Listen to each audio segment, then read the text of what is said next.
Oi, tudo bem? Hoje nós vamos falar sobre linguagem audiovisual aplicada a telejornalismo. Nós vamos falar principalmente sobre planos, enquadramentos, movimentos de câmera, né? E também sobre os ângulos de câmera. Então, a gente vai falar. Oi, tudo bem? Hoje nós vamos falar sobre linguagem. Oi, tudo bem? Nesse vídeo a gente vai falar sobre.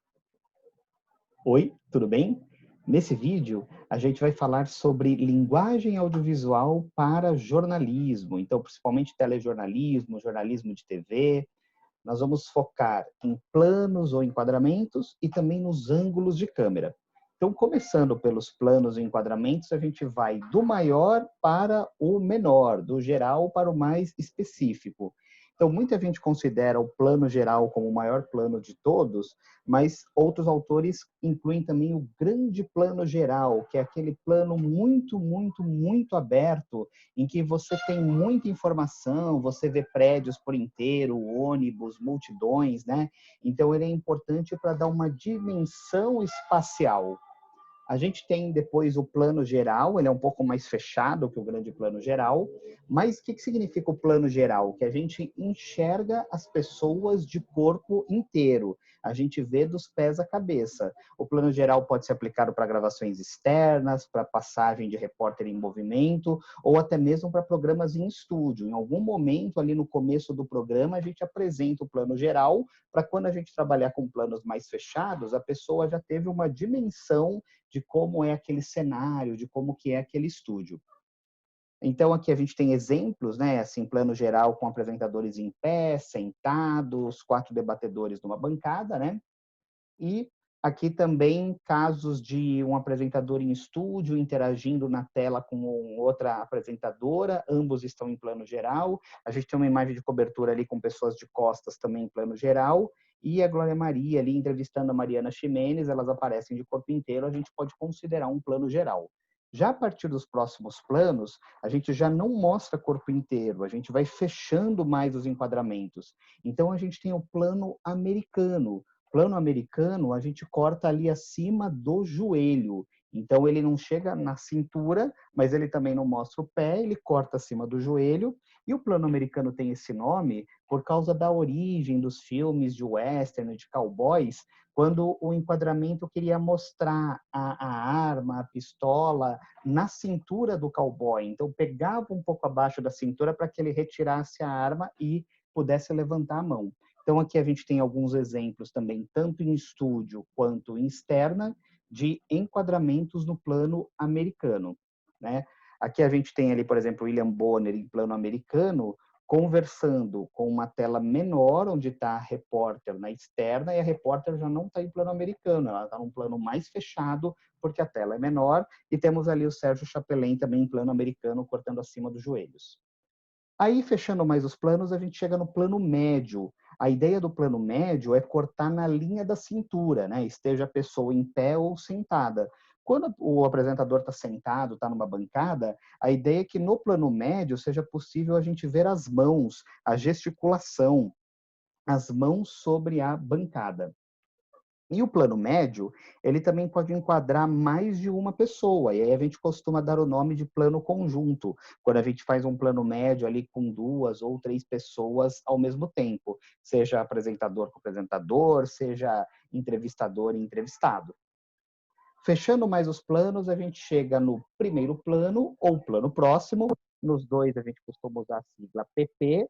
Então, ainda não é o close, não é aquele plano que chega muito perto do rosto, mas é um plano mais fechado do que o plano médio. Então, entre o plano médio e o famoso close, a gente tem esse primeiro plano ou plano próximo. No caso de repórteres com microfone de mão, muitas vezes a gente consegue ver o logotipo da emissora do programa na canopla, naquela caixinha ali que vai junto ao microfone, né? Aqui a gente tem mais alguns exemplos, né, de primeiro plano, de plano próximo.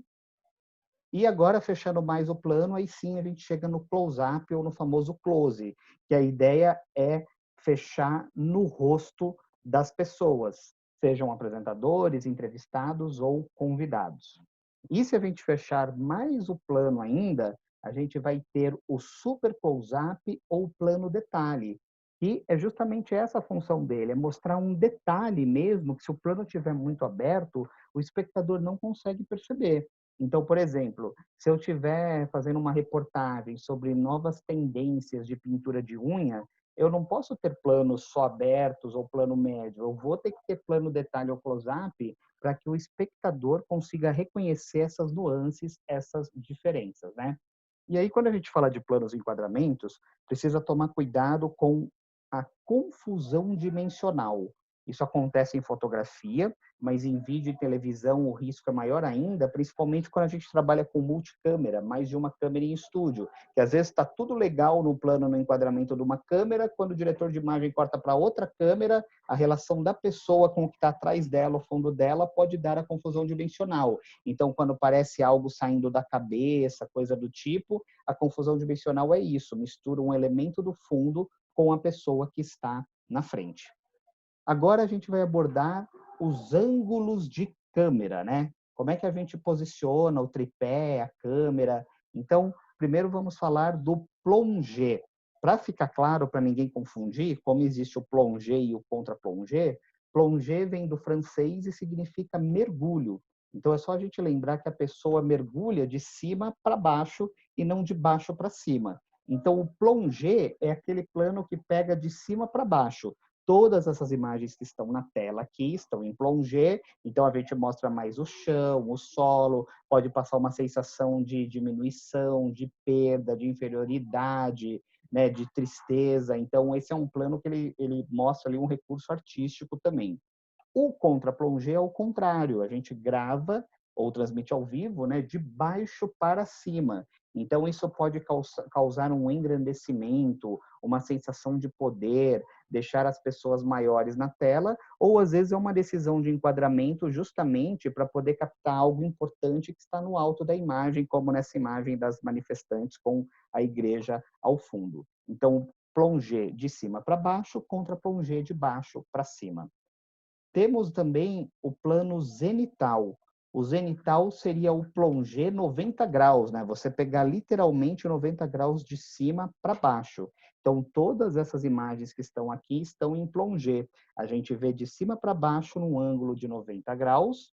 E existe o oposto, que é o contrazenital, também chamado por alguns autores como ângulo nadir, que é o contra-plongé levado ao extremo, né? Quando a gente pega de baixo para cima, também ali naquela ideia de como se a câmera tivesse perpendicular ao solo, e essas duas imagens ilustram bem essa ideia do plano nadir ou o contrazenital. Então, para a gente fechar, aqui tem um resumo dos ângulos de câmera, né?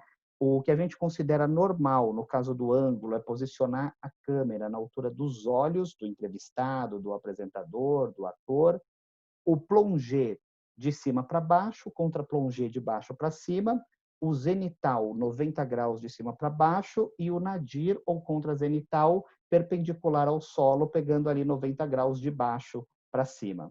Então, muito obrigado. Eu sou o professor Renato Tavares e até a próxima.